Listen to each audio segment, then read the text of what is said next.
guys, good afternoon. Ang oras dito is 1:45 ng hapon.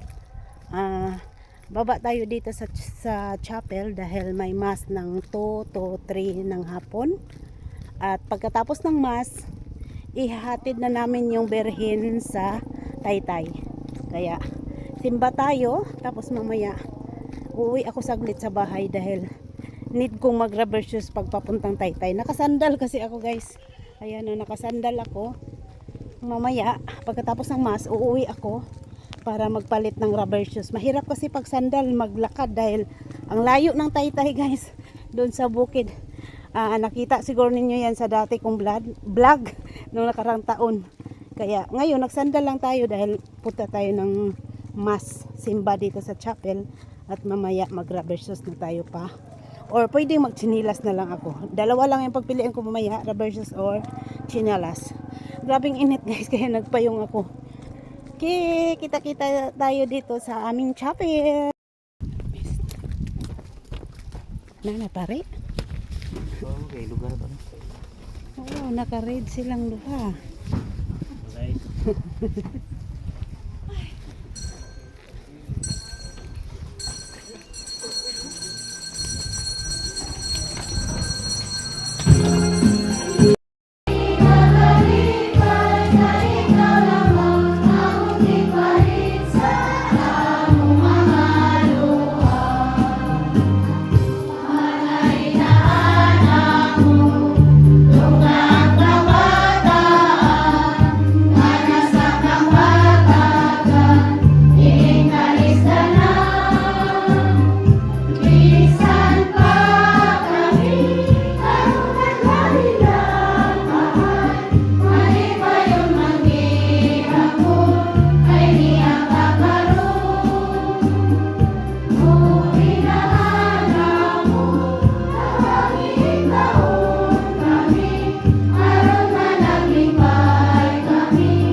Sa anak ug sa Espiritu Santo.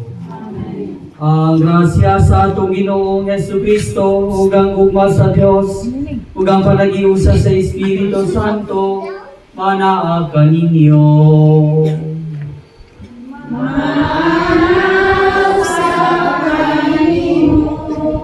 Ay sugod ni Kristo ni ato sa pagmisa pininihalan dito sa mahal na Birheng Maria, di pagbisita, kaya din sa ato ang chapel. Itong pangayuon, ito sa Birheng Maria, ang inta panabang. Gabi na ang panabang, kita mahiduol, may sunod na ito sa atong Ginoong Jesucristo. Kung nag-ingon sila, ang Ginoo dili makakita, ang Dios ni ako dili makamatnon. Sabta ninyo kamong mga walay buot diha sa katawhan, o kamong mga buang kanus-akan kamo makakaton. Ang Ginoo dili muhiya sa iyang lungsod.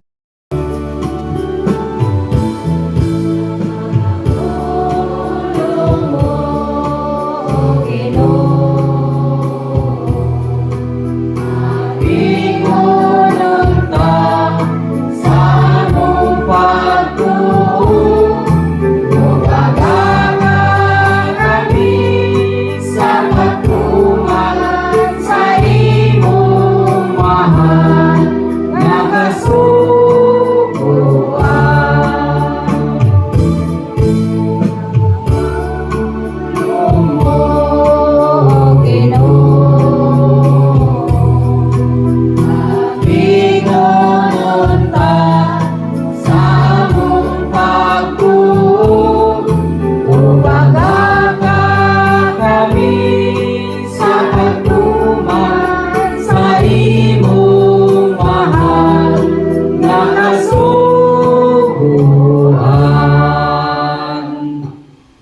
ang Ginoo manaa kaninyo.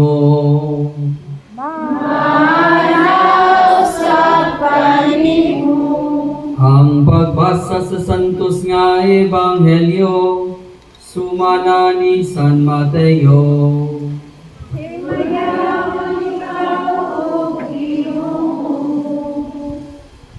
Unya sa Jesus mingon, O Amahan, Ginoo sa langit ug sa yuta, nagapasalamat ako kanimo kay gipadayag mo man ngadto sa mga walay kahibalo ang imong gililong sa mga maalamon ug sa mga makinahangmanon. O Amahan, natuman kini kay maumay imong gusto ug pagbuot.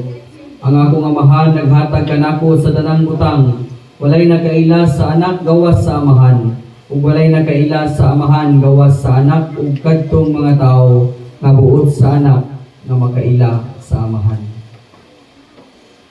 Ay igsoon ko ni Kristo ang ebanghelyo sa Ginoo.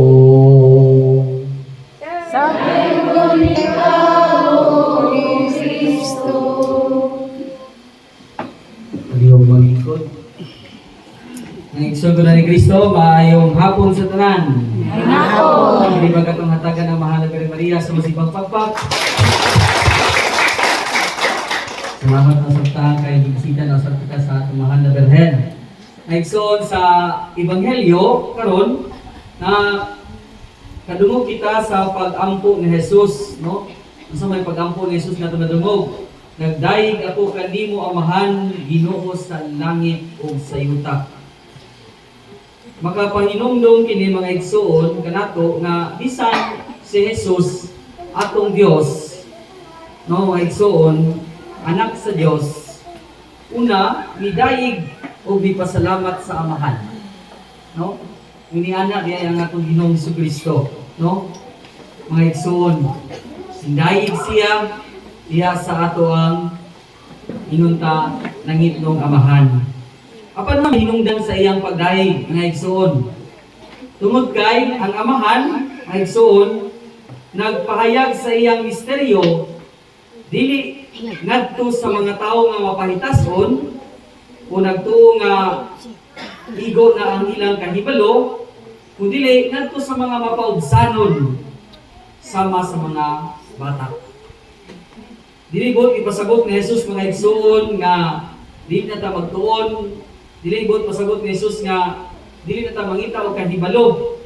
Ang iyang gitudlo mga igsoon mao nga ang tinuod nga kaalam magsugod sa pagpaubos. Ang tawo nga nagunahuna nga kabalo na siya sa tanan lisod tudluan. Apan ang tawo nga mapaubsanon anda mamina sa Dios mao'y makadawat sa kaalam sa Dios. Mao kini mga igsoon ni Kristo ang makita nato sa kinabuhi sa atong mahal na Birhen Maria. Sa dihang gipahibalo sa anghel nga siya mahimong inahan sa anak sa Dios.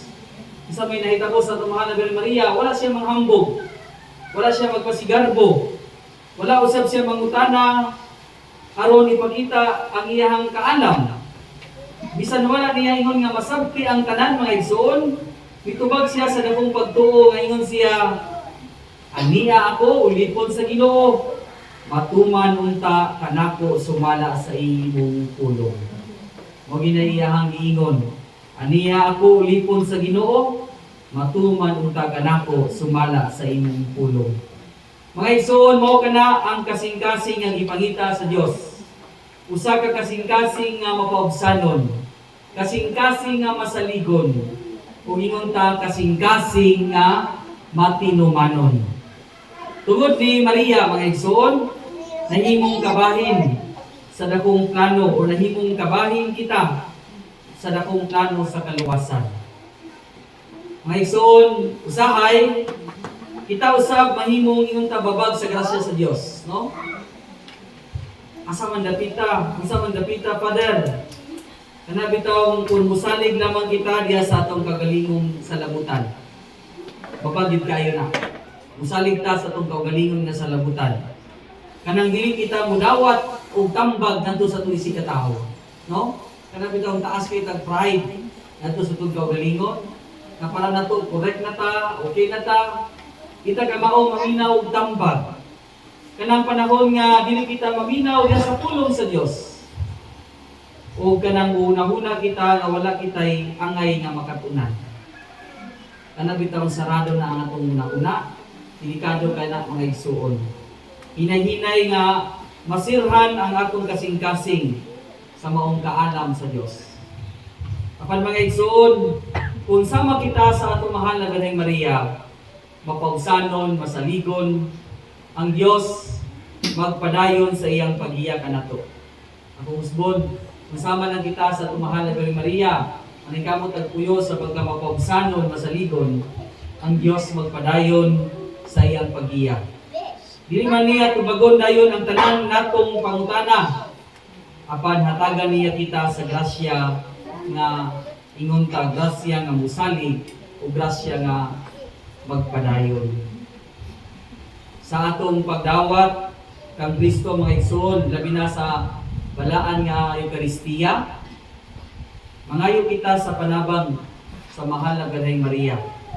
Hinaot nga matudluan kita niya sa pag-ingon matag adlaw, Ginoo aniya ako. Ginoo aniya ako. Matuman unta ang imong kabubuton sa akong kinabuhi. Magpiskay kayo nato ng isulti. Ginoo aniya ako. Matuman unta ang imong kabubuton sa akong kinabuhi.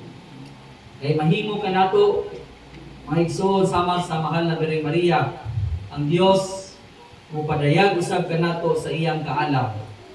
Ug ang Dios ingon ang atong kinabuhi mahimong usa ka pagdayi o kinabuhi nga himaya. Himaya ngadto sa atong nangitong Amahan.